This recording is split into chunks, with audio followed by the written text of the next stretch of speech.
Hi, I'm Brandon Farley. Hello. So we're looking at this tweet here, or DM, direct message. Is Brandon your boyfriend? June 14th, 2020, 6:22 p.m. And that's seemingly out of nowhere. I mean, he asked it. Yeah, Andy No asked if I'm your boyfriend in a direct message. Wonder why he wants to know. He still has me blocked. Still retweets me. I don't feel offended at all. I actually kind of took it as like, well, he's curious, or maybe he was, yeah. But I wouldn't. I don't know. Should we move on? What's with the man bun obsession?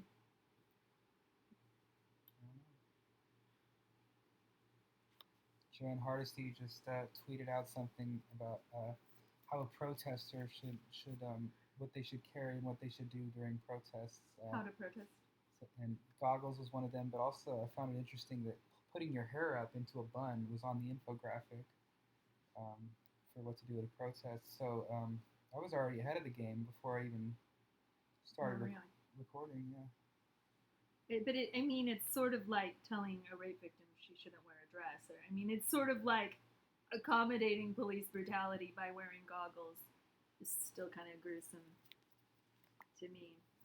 Okay, so we're in the corner here. We're avoiding the window. Um, so Corey Elliott, why did he block me? Just yesterday he blocked me. And it was Only that a few days after he blocked me. that little thread. Well, there's been a lot of talk about whether or not Twitter permits intellectual property, or do people own their videos once they put them up on Twitter, or does Twitter reserve this right to just give them free reign of access? So somebody, Alan Kessler, this smart attorney who testified at city council the other day, I've been following him on Twitter, and he had this like interesting little bit where he says, let's see what date, June 21st, that's yesterday, at the real Corey Elliott. If I were an asshole, this is how I'd steal your work. Excuse me for the language. And then the trick is to put that pic.twitter.com/code link as text in your tweet. It's super effed that Twitter allows this exploit to continue to exist. The easiest way to defeat it would be to simply not use Twitter as the video host. But then, I mean, I think some people are having to do that. If you're calling yourself a journalist, but you're blocking people who you think are provocateurs or Right. agitators, Shouldn't. how else am I going to share your protest video? I'm a real Oh, reporter. right, exactly. So if the person blocks the account, then you don't have an easy access to the embed code for a tweet or. I mean, I could just really download your video and re-upload it to my account and give no metrics, no to the Twitter algorithm or no benefits. Yeah, and so this there was a lot of discussion because a bunch of these, if it's fair to call them journalists, just even though they block anybody who asks them a question, so they're journalists who can't handle one question, like the mayor couldn't handle 5 questions, or the wannabe mayor when Ted Wheeler was running to be mayor, he couldn't handle my questions, but so they've been talking about their footage being used, and I think particularly they don't like distortion. They don't like their footage being taken on by, say, a conservative pundit who wants to put a spin on it. They just want to retain exclusive control. And so they're quite upset that Twitter, as a hosting site, allows people to conceal who the original author is. I think a lot of these Twitter videographers are really, really bitter because a lot of them don't have the audience. Their main intent is to grift up money, which is why they put their Cash App and their PayPal information everywhere. But because of the type of medium it is, people aren't actually donating to these people. I mean, they'd be better off using a service like Patreon and actually building an audience and but they're not really stoking any loyalty towards from anyone by releasing these crappy clips with the stupid titles. So it's here. a saturated market. So Corey was one of the people, which I don't know him. I read up a little bit more about him since all this happened, where he blocked me. But here he is on Thursday saying, "No worries, he is being handled. He is an antagonistic fool here in Portland who thinks highly of himself and." That's about me, right? Ew. Or is that towards Andy? No. No, this is after. Please don't ever tag that. Ooh. Loser Farley on my feed again. So maybe that's why he had to block me, is he realized he was like overly trusting with me, and maybe like Econ Breakfast little Antifa informants like were like, "Oh, you can't trust Mary." Well, I'm sorry, but I kind of see Corey as a real loser because he's not very successful at this, and his videos suck. But to call me a loser, I'm actually dedicated to my craft. There's a hint of extreme jealousy when somebody calls me a loser, when I'm actually doing way more in videography, and like my freaking video is just retweeted by President Trump. So what is Corey doing? And why is that really? But it's because I politely sent it to him, who then boosted it to his market. Yeah, well, you helped expand the network by reaching out to Andy No, who still has me blocked. And in fact, you're probably the reason. You might even be the reason for that distribution. Yeah. And yeah, but that's kind of where, that's how networks work, or like, and so all these people that are really dedicated to breaking networks in activist circles, it's important to, like, say someone like David Keefe Davis, he wants to circulate negative propaganda about me because he's mad at me or jealous of something. That's fine, because it makes it look as if I have no contact with him because we've had this falling out. So I'm wondering if some of this Twitter blockage thing is actually strategic activism, like hiding your cell phone from authorities or taking the battery out of your cell phone. Is that a real block because Corey Elia is aware of my work? Or is that because he got a tip-off from, I don't know, it's just like all these like activist people are fighting online. I saw these, I don't know, fighting about the fence. Yeah, like if Corey's got a real issue with me, first of all, I would say that it's pretty two-faced to just a few days before he blocked me and started talking all this mess. It's pretty hypocritical that he's like, "Hey, what's up, Farley?" out of the protests, like, because I've always been supportive of other videographers and other journalists out there. Do you want to see what I said to him to just kind of coddle him for more information? I was like, I've had to de-escalate people like him, and that's like you, in numerous jobs, including bars where I serve liquor, people in psychotic episodes, caregiving, people on drugs. It doesn't really faze me. I tend to do good work, bringing people down to earth just by being real and compassionate and forgiving. There is some hot news out there. I get bored by all-day Twitter spats. Thanks for the heads up. Stay safe. So he's basically just straight up warned me that you're being handled. I'm being handled. By who? By you, Corey? I've already 86'd you from downtown, and you're still down here. So maybe I'll handle you instead. Can I say I think that was a bit uncalled for. I think he has every. No, maybe Corey needs to get handled. I'm sorry, but maybe he needs to get handled by a real journalist who gets up in his face and says, "This is not a game, dude. You're playing with people's lives. Do your job." Well, they're basically monetizing their child soldiers and vulnerable people. They're throwing out into this brutal conflict. Which, like, my latest realization about this Portland activism thing is I did not enlist in the army. I'm a pacifist. I didn't want to go see bloodshed. And with all these horrifying injuries out there, that's the same reason I don't want to be down there. And I'm really sorry people like Nick Lee of Econ Breakfast got thrown down so violently by those cops. And everybody, like the guy, oh my god, that beautiful cat with that terrible injury. What's his name? Space Lab?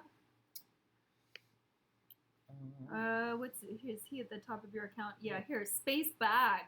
Oh my gosh, shout out to Spacebag with 2 G's at the end, yeah. That's horrific. Like, did he have to shave some of his hair off to...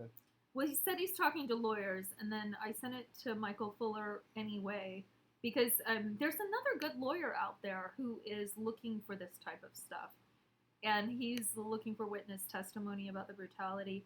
It's like, I mean, it's, Oh, and then here's my other Twitter thing that I think we can fit into this is I'm getting into it with these eco-socialismus basically identified himself as a guy named Caleb who was involved with Hart Noecker because William Bolu, if that's a real name, like beautiful in lieu of Bolu, um, is talking about Concordia University hiding Hart Noecker.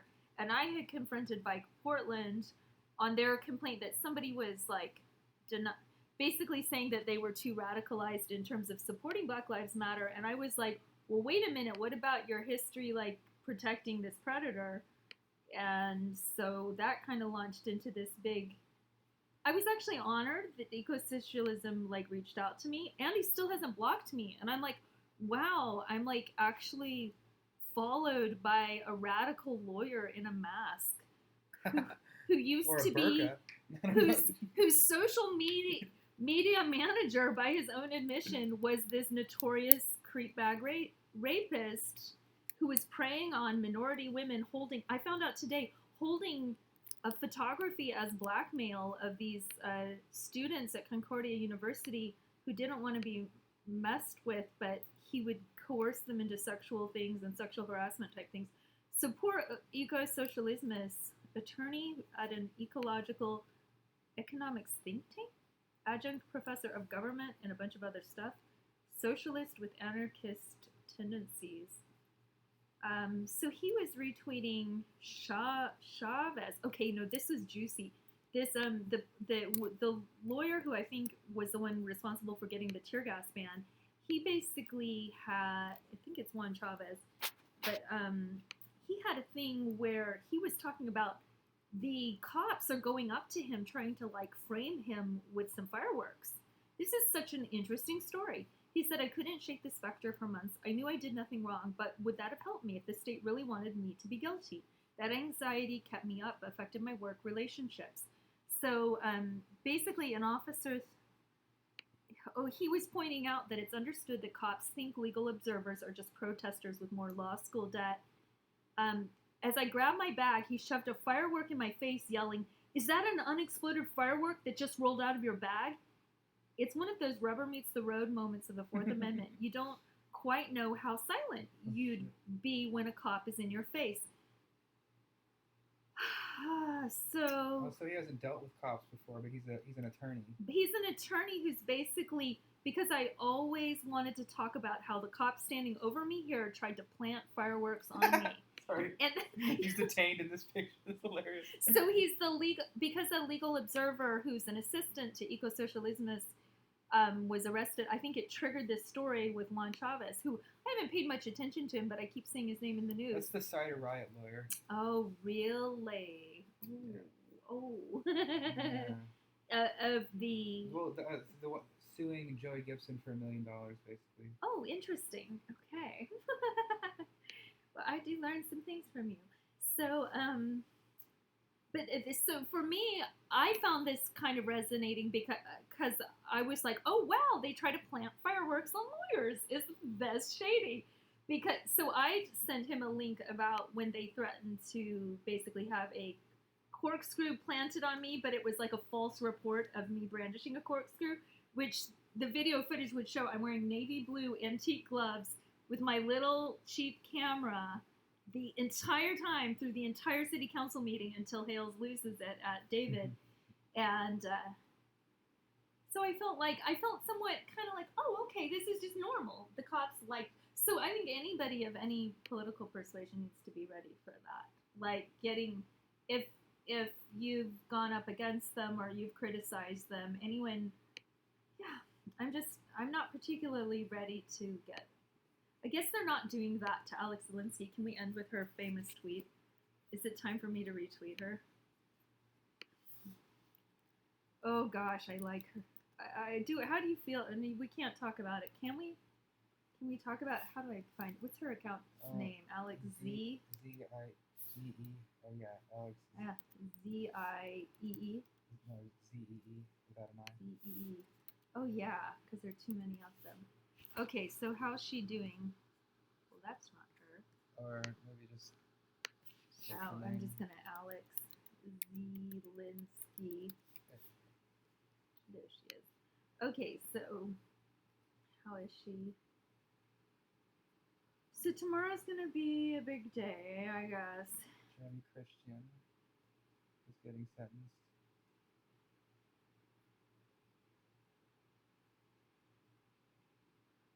Breathing problem. Oh wow, a breathing problem. Okay. I, she really needs to start being more objective. She's never felt in her life threatened by protesters. And I'm like, well, has she been chased out by people calling her the B word? I don't know. Maybe she's got a thick skin. But I think she gets special treatment.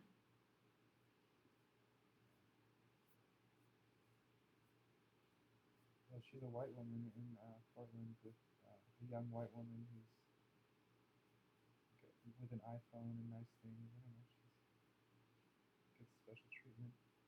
She's very presentable and adorable. Okay, and here we go. Update: the projectiles are dildos. The advisability. I don't know. I don't know if that's like a protest movement I can get behind. It's not a joke. Okay, I'm gonna retweet it just to let her know I'm on her side as a woman having to report on unpleasant things. We do have to report on unpleasant things.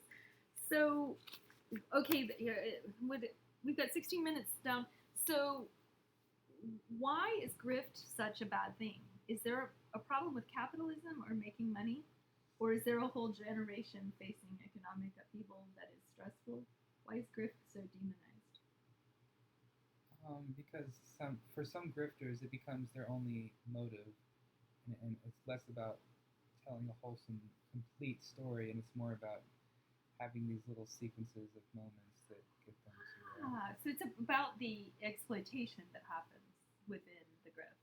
Yeah, it's less artistic. I don't think there's necessarily anything wrong with it. There's a market for grifters, and they do provide some value occasionally, but. And I've even been known to that's how I've gotten some donations. Is there such a thing as degrifting, where you disaffiliate? Like, say your apology to Sean Keelahair's mom, was that sort of degrifting? You were like, I'm just doing this for clicks. I realize that I'm being superficial. Well, yeah, that's where grifting can go wrong. Is if it becomes your motive, then you don't take other people's emotions into consideration, and that's exactly what I did. So in a way, I had to degrift my platform. So yeah, I've taken a hit. I used to get a lot more donations, but I don't find that that's where I should be focusing my marketing at. It should be more about telling the stories as opposed to pay me for or making timeless art versus making easily monetizable, commoditizable art. This is why I will outlast all these other stupid videographers out there. Is because it's more. Yeah, I'm not focusing on the money. I want to tell a story and to get more people to react and to view the content. So there was a film of the grifters, and they used to put this into an acting piece. It was one of the most common. Oh, a neo-noir crime drama. Yeah, and so when I did duet acting in Tennessee when I was a teenager, me and my girlfriend Christy, we'd be acting, and we would have to sit there and watch scenes from the grifters being reenacted. But I've never since that theater experience heard people use it so much as all of a sudden lately. I asked Nathan, who's my American friend living in England, I was like, what's with grift, or why is this being used all the time? And he's like, oh, it's a leftist thing. And I think ultimately it's a slur on capitalism, because it's a slur on being successful, but it's also pointing towards a superficiality. Like, people are calling Andy that when he takes people's footage onto Fox or fundraisers, or what really boggles my mind is, like, with your rubber bullet injury, which I've seen you with your bruising and going through all of this, people are like, oh, that's grift. Oh, grift. And it's like, getting compensatory damages for your pain and suffering or your emotional damages, to me, should be a normal thing, but it's being demonized by the people who claim to be against the police brutality, but they actually applaud and approve police brutality if it's selectively enforced against people like you that they designed to find it to be someone who's safe to hate on. You're a safe you're not like as dangerous as the people they might truly oppose. So are you ready? That's not a question. Go ahead. Say something. I don't know how I can expand on that right now. Is Brandon your boyfriend? Okay, shall I read my whole response? Can you handle it? Can I handle it? I'm sorry. I would love to talk anytime about this or anything. I can only influence him so much. And this is more of what I hate is this whole like, would you please get your man under control? Your man is acting strange. Like this always blame women. And I've even done it jokingly, making fun of this epidemic of constantly blaming women or people perceived as women for men. I just met him for the first time less than a month ago. I identify as LGBTQ, but frequently intersect with men. I really appreciate you getting his footage beamed to high places. I have politely observed him from a distance for a year and a half, only interacting very little politely. I do find him attractive. Okay, despite his hot temper, I do try to influence him to tame his erratic impulsiveness. Perhaps there's more I can do to help him or you. Let me know if you... I'm doing a dramatic This is my snake. I'm such a snake. I told him I'm Europe the Snake in some other message. Perhaps, no, I do. I think I say it. Perhaps there's more I can do to help him or you. Let me know if you have ideas. When I saw him being ruthlessly bullied online, I became quite concerned for his health and safety. As I come to find out, despite his tirades, in some ways he was defending you by mocking them, although his humor was lost on everyone, even myself, for many months. I showed him the value of your lawsuit. I think also his lawsuit will add value because it shows the way the Portland police abandoned journalists to Antifa and then even attack the journalists themselves. His physical crisis is very real. He cannot walk. It is very sad. I saw value in throwing the weight of my work and activism in front of the oncoming train of the abuse because I felt appalled at Portland's particular brand of bullying and xenophobia. So I can't really say right now. I don't know if you could weigh in on how complicated it must feel to help the police make the arrests on the head-kicking incident and then be under attack by rubber bullet. Some people are saying he should drop the lawsuit. It could also be useful to get inside the liberal law establishment. It all happened very suddenly. Are you dating anyone? Sorry. And I'm just trying to be, this is now like, yeah, I am having complicated feelings about romance. Mostly, I feel frustrated by my inability to have romantic luck dating women. I am a shy, frustrated lesbian for the most part who settles for a bisexual identity. Anyway, Econ Breakfast got pushed by cops. He is still stalking via still_PDX, and I waged my trans man gender theory at his trans aggression. If that makes any sense, which I don't know if it does to him. I am Europe the Snake. We are mysterious. I did not like the bullying getting pushed. I hope you understand how I'm trying to be the voice of reason. And despite getting bullied for communicating with you openly, primarily, above all else, I see Brandon as an intelligence opportunity. I am learning so much from him. He knows a lot of stuff I don't know, and he is the lightning rod between left and right. And I like to mess with people's heads. I don't think he's at all as dangerous as anyone makes out. I have to find out for myself sometimes. I have flirted with him online quite publicly to make a mockery of the bullying and divisiveness. I have proposed an explanation to him of his misunderstandings, that your work is ideological, that you really care about the ideas you propound. He is easily wounded and struggling in his life. I believe you deserve to be respected and treated humanely at all times and have been through so much. I am proud you gained the traction you do, and you speak out about the horrors your family endured, and I meant in the concentration camp. Oh my god, that's really long. And you know what? I know he's too impatient to read that, because I've, like, before when he's tried to message me, he'll be like, do you know the answer to this? Do you know this? Because I, like, messaged him about his opposing litigant getting his tires slashed. And so evidently they slashed tires in Portland last night. That's the thing. I heard about that. Yeah. Yeah, and I actually prefer only to communicate openly with people. I don't like this backroom dealing stuff. That's what I liked about Twitter. When I found out they had Exactly. direct message, I was like, I don't like this because people act like two different personalities. They get all like personal and vindictive and crazy on DMs. That's right. And then now that Twitter's more of like a bastion of repression. Oh, here's okay. This is a nice note to end on, Brendan. I'm sorry I'm not letting you talk so much. Is Twitter for law enforcement. Everybody needs to like look up at what and for law. It is so crazy because Twitter will like fight an unruly discovery process where they're trying to gain so much of your data, but everybody should know how much like linking all these accounts and preservation requests. They're like, come back with a warrant, come back with a signed thing, a content removal, assisting a Twitter user, emergency. And I frequently wonder what happens when people die to all their social accounts, data retention information. So basically, anybody who's copying stuff up to Twitter is copying it up to the law enforcement, either directly or indirectly. So anyone who's like claiming to be anti-cop on Twitter, that's just inherently contradictory because you're basically putting it out there, and like that's a reality all of us know about, right? But they kind of act like it's not true, or like they're not. Stop me. Just press stop. You never answered the question. Let's do it. Oh, am I your boyfriend?